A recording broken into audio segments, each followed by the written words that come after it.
जैसे ही उस मसान की हड्डी ने अपना आधा शरीर धारण किया, वहाँ पर एक सफ़ेद धुआं फैलने लगा। जब सफ़ेद धुआं वहाँ पर ख़त्म हुआ, तब सभी ने देखा वह लड़का अपनी खटिया पर नहीं था और ना ही थी वह मसान की हड्डी वाली आधी औरत। तांत्रिक ने बिना एक क्षण गंवाए जलती हुई मसाल वाली खोपड़ी से कहा, जाओ बिना समय गंवाए इस मसान की आधी औरत का पता लगाओ, यह गई कहाँ है। तब जलती हुई मसाल वाली खोपड़ी जमीन से कुछ दूरी पर उड़ते हुए चारों तरफ इधर उधर देखने लगी। कुछ देर बाद उस मसाल वाली खोपड़ी ने देखा शमशान में आज कुछ अलग सी हलचल हो रही है। तब उस खोपड़ी ने शमशान के करीब जाकर देखा तो वहाँ पर के किसी स्थान से बड़ी डरावनी आवाज़ आ रही थी। तब मसाल वाली खोपड़ी ने शमशान के अंदर जाकर एक एक जगह को देखने लगी। अंदर जाने के थोड़ी देर बाद मसाल वाली खोपड़ी ने एक जगह देखा, वह लड़का ज़मीन पर लेटा है।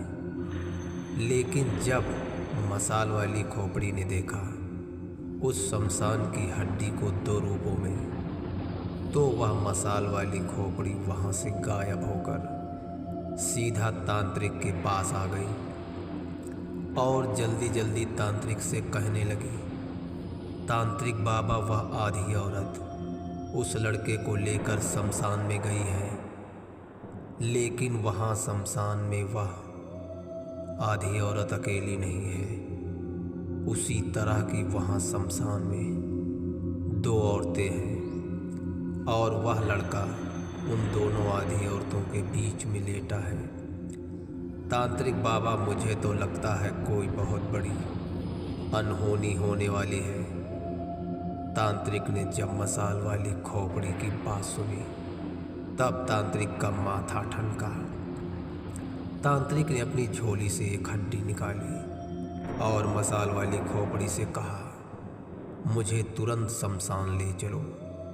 तांत्रिक ने जिस हाथ में हड्डी ले रखा था उस हाथ को ऊपर किया, फिर वह जलती हुई मसाल वाली खोपड़ी आकर तांत्रिक के हाथ वाली हड्डी से जुड़ गई और तांत्रिक को लेकर हवा में उड़ते हुए कुछ देर में ही मसाल वाली खोपड़ी ने शमशान में तांत्रिक को लेकर प्रवेश किया। तब तांत्रिक ने देखा वहाँ पर बहुत सारे तांत्रिक पहले से मौजूद हैं और वह सभी तांत्रिक उस मसाल वाली हड्डी की आधी औरत को अपने वश में करने की क्रिया, तरह तरह की क्रियाएं संपन्न कर रहे हैं। तांत्रिक ने सोचा, मसान की हड्डी में से जन्म लेने वाली आधी औरत में जरूर कोई विशेष शक्ति है, इसलिए बड़े से बड़ा तांत्रिक इसे अपने वश में करना चाहता है। वह तांत्रिक भी वहीं शमशान में एक जगह पर बैठकर अपनी कोई शमशान साधना करने लगा। इस तांत्रिक के पास सभी तांत्रिक से विशेष थी वह जलती हुई मसाल वाली खोपड़ी, जो तांत्रिक को हर तरह की बाधा से किसी न किसी तरह बचा ही लेती थी। सभी तांत्रिक अपनी बड़ी से बड़ी शक्तियों को जागृत करने में लगे थे। उस आधी औरत को अपने वश में करने के लिए धीरे धीरे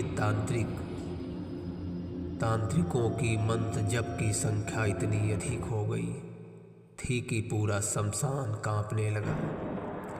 कुछ तांत्रिकों को यह भी भय होने लगा, कहीं अगर शमशान जाग गया तो आज एक भी तांत्रिक जिंदा नहीं बचेगा, क्योंकि शमशान को जागृत करने का एक निर्धारित समय होता है।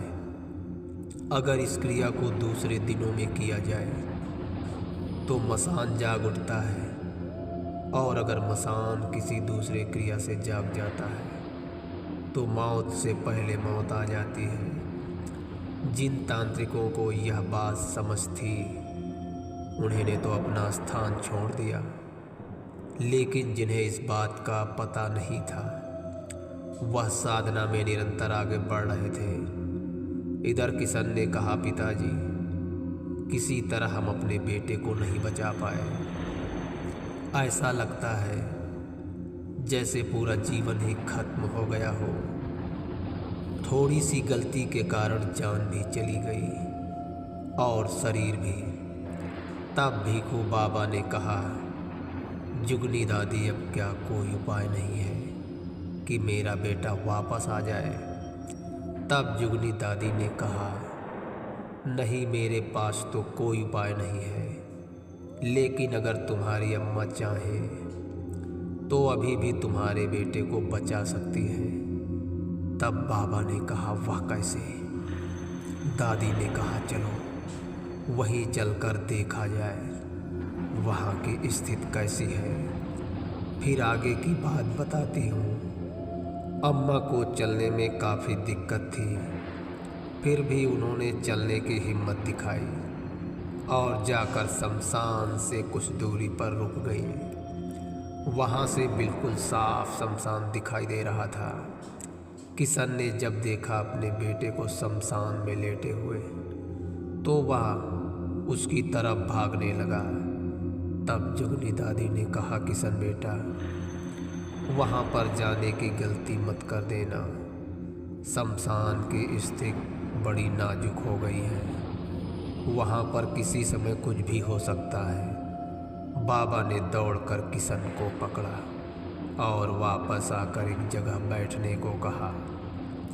किशन एक पेड़ की ओट लेकर पेड़ के सहारे अपना सर पकड़कर बैठ गया।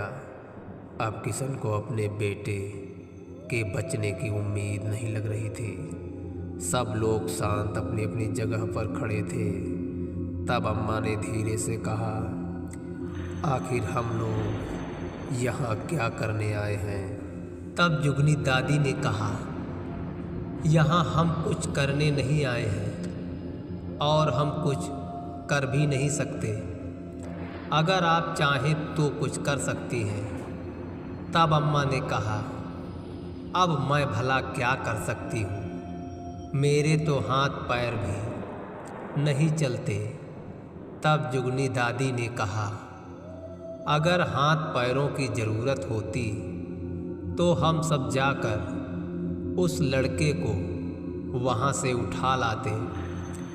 अब उसी शक्ति की ज़रूरत है जिसे आप मुझे सिखा रही थी, लेकिन वह साधना मेरे हाथों से सफल नहीं हुई थी। उसके बाद आप बीमार पड़ गई और अब बूढ़ी हो गई। वह साधना मेरे लिए अधूरी रह गई। तब अम्मा ने कहा, अच्छा, शमशान भैरवी साधना? उस साधना से तो अभी भी बच्चे को बचाया जा सकता है, लेकिन उसके लिए मुझे शमशान में ही बैठना पड़ेगा।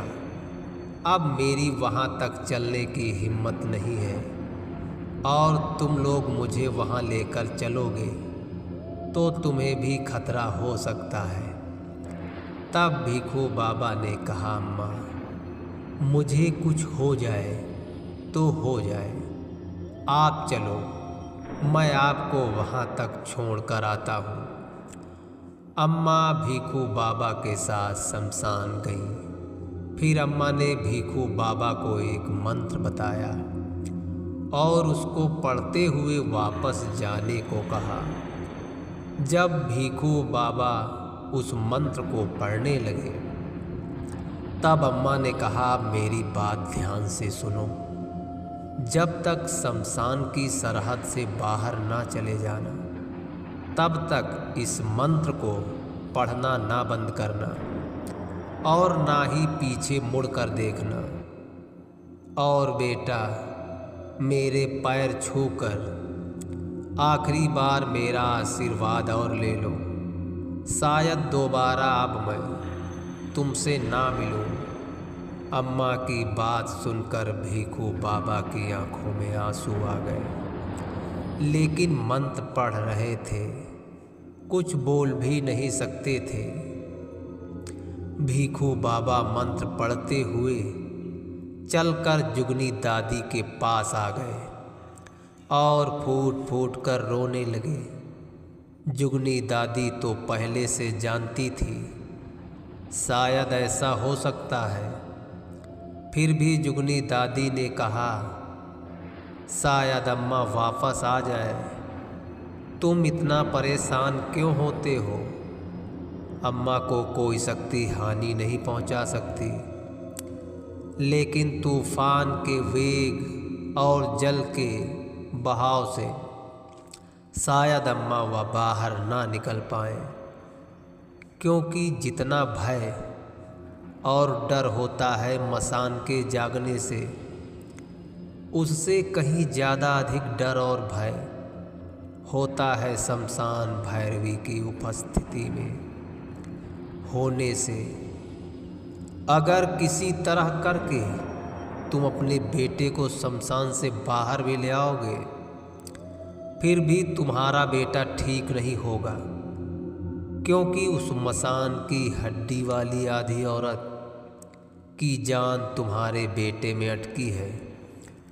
अगर वह दोनों हड्डी अभी आपस में मिल जाएं, तो तुम्हारा बेटा तुरंत मर जाएगा और दोनों हड्डी आपस में मिलने के बाद पूर्ण स्त्री का रूप धारण कर लेंगे और अदृश्य रहकर जिस तांत्रिक के पास रहेंगी उसकी सभी तरह की इच्छाएं पूरी करेगी। इसलिए सभी तांत्रिक इसको अपने वश में करना चाहते हैं, लेकिन शमशान भैरवी के उपस्थित होते ही जितनी स्त्री की आत्माएं होती हैं, वह सारी आत्माएं शमशान भैरवी में समाहित हो जाती हैं और पिशाचों से मुक्त हो जाती हैं।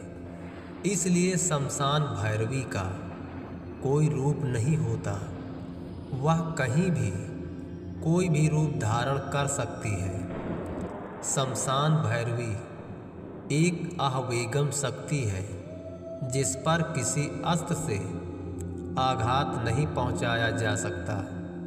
जुगनी दादी बाबा से शमशान भैरवी के बारे में कुछ और कहना चाहती थी, लेकिन तभी वहाँ की धरती कांपने लगी और तेज हवा के साथ पेड़ से मोटी मोटी डालें फटकर जमीन पर गिरने लगी और हवा के साथ वहाँ पर इतनी तेज धूल उड़ने लगी कि वहाँ पर कुछ दिखाई नहीं दे रहा था। लेकिन दूसरे पल सब कुछ शांत होने लगा। तब बाबा ने कहा, दादी यह क्या था? दादी ने कहा, बेटा यह मसान का प्रकोप है। तभी बाबा ने कहा, अरे दादी यह जलती हुई मसाल वाली खोपड़ी तांत्रिक को लेकर यहाँ से उड़ रही है। तब दादी ने कहा, इसका मतलब मसान जाग चुका है और सभी तांत्रिक अपनी अपनी जान बचाकर यहाँ से भाग रहे हैं। तब बाबा ने कहा, लेकिन दादी शमशान इतनी जल्दी शांत हो गया।